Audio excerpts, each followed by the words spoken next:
Magandang araw po sa inyong lahat. Welcome back po sa channel ko, Home Cooking with Joyce Alvior. I'm not a chef, but I love to cook and my passion is cooking. So I want to share with you guys my recipes in my cooking. Hello mga kakusina! Hello everybody! Welcome back to my channel, Home Cooking with Joyce Alvior. For today, another pasta or macaroni recipe ang i-share ko sa inyo. Pero, itong pasta recipe na to ay walang meat o walang pork, pero may gulay. So, ano kaya yun? And isa pa, i-bake ko siya. So, ang recipe natin ay broccoli mac and cheese. And, i-bake din natin. Alam nyo, saktong-sakto po ito this coming Holy Week. Kasi, diba, pagka Holy Week, as much as possible sa ating mga Katoliko, iniiwasan natin kumain ng pork. Kaya naman, pwedeng-pwede to na ihanda nyo this coming Holy Week. Or umpisahan nyo na kung lutuin ito, yung preparation for the Holy Week. Okay, so let's start our cooking. Let's start the preparation. And madali lang din po itong i-prepare. Kayang-kaya nyo po. Kaya, stay with me until the end of this video dahil sabay-sabay na naman nating tikman ang recipe ko for today. Okay? So, ito po yung mga prepare kong ingredients sa ating broccoli mac and cheese. And so, of course, meron tayong broccoli, and then, of course, meron tayong cheese, the mozzarella cheese and grated cheddar cheese. So, mas maraming cheese, much better. And then, of course, meron tayong 2 cups of milk. Pwedeng evaporated milk or fresh milk.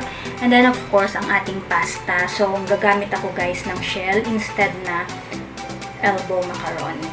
Okay? And then, of course, meron tayong 2 tablespoon of all-purpose flour. And then, meron din akong mustard. And then, of course, yung ating garlic, grated garlic, and then ang ating butter and salt and pepper. Okay? So, let's start our preparation. Let's start to cook. First step, in boiling water, put our 1/4 macaroni. And then, while boiling our pasta, steam na rin natin ang ating broccoli. Yan. So, double purpose na, diba? So, instead na ibuboil ko tong broccoli, steam na lang natin. Okay? Ganda ng kulay. Okay? So, since okay na ang ating broccoli. Hindi ko ma-pronounce yan. Don't overcook.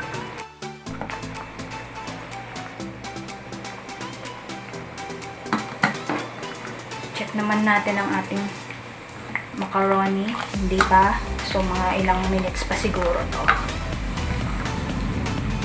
So, make sure guys na once na okay ng ating macaroni, i-blanch nyo sa running water para hindi siya dumikit. Okay? So, next step, gisa na natin ang remaining ingredients. Okay, let's put butter. Let's wait to melt the butter. And anong susunod na ilalagay?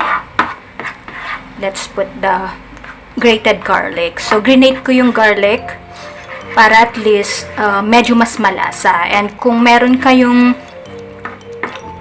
garlic powder, pwede rin yung gamitin yan, guys. So, hindi tayo maglalagay ng onion sa ating mac and cheese. So, pag gumagawa din kayo ng garlic bread, mas maganda na kung gagamit kayo ng fresh garlic, i-grate nyo siya. Para lasang-lasa ang kanyang garlic sa ating bread. Okay. Next to put is our 2 cups of milk.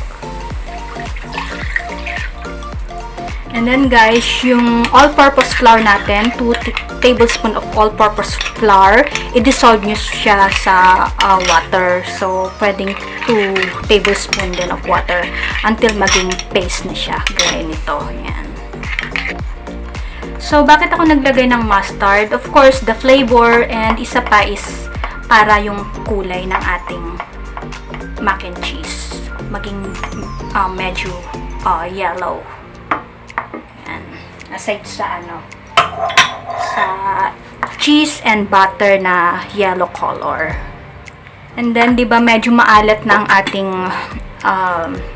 cheese. So, it's up to you kung maglalagay pa rin kayo ng salt. So, siguro, tikman nyo muna bago kayo maglagay ng salt. And then, let's put some pinch of pepper. So, simmer lang natin for a few minutes and then add the next or add the remaining ingredients. Then, let's put our all-purpose flour dissolved in water. So, continuously mixing.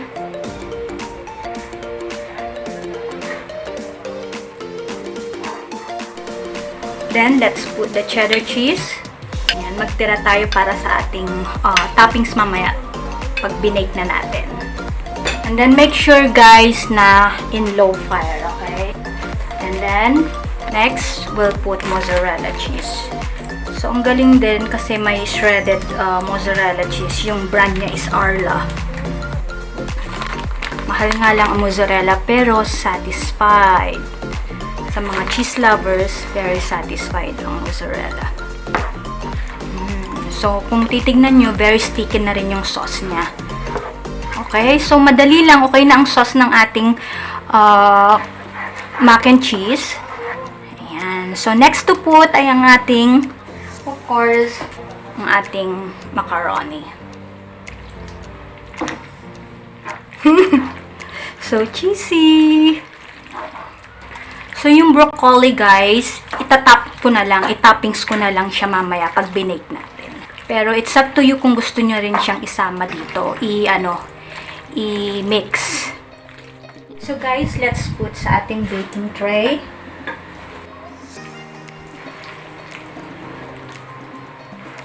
Ayan. So, let's flatten.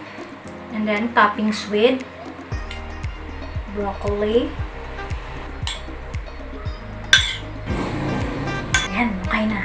And then, of course, the remaining cheddar cheese.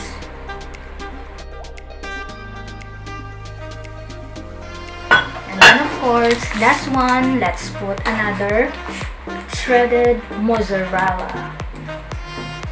Ayan, guys. So, let's bake for 180 to 200 degrees and 15 minutes lang or depende sa oven na gagamitin nyo. Kasi, yung ginawa nating mac and cheese is luto na. So, ni-level up lang natin. So, we're back. And after a few minutes, here's the outcome of our baked broccoli mac and cheese. Wow! Ayan siya, guys. So, I can't wait to taste. Kaya, try na natin. It's tasting time! Natin kung gaano kasarap.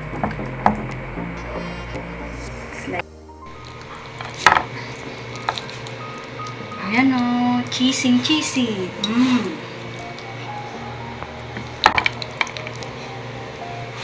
The mozzarella.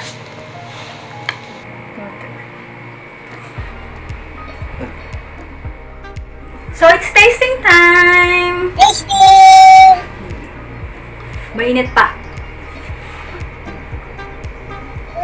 Sarap naman.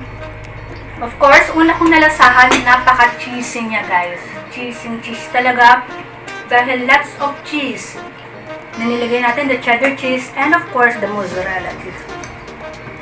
And yung lasa niya, saktong-sakto. Hindi siya maalat. And the mustard sauce na nilagay natin is nandun din yung lasa. Parang matitikman mo in the first bite. Ano yung kakaibang something? Which is yun yung mustard. So guys, pop na pop ang ating mac and cheese with broccoli.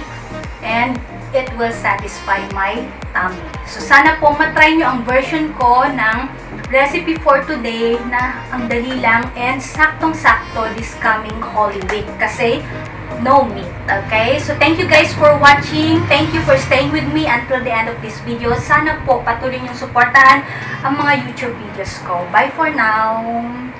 Take care. God bless.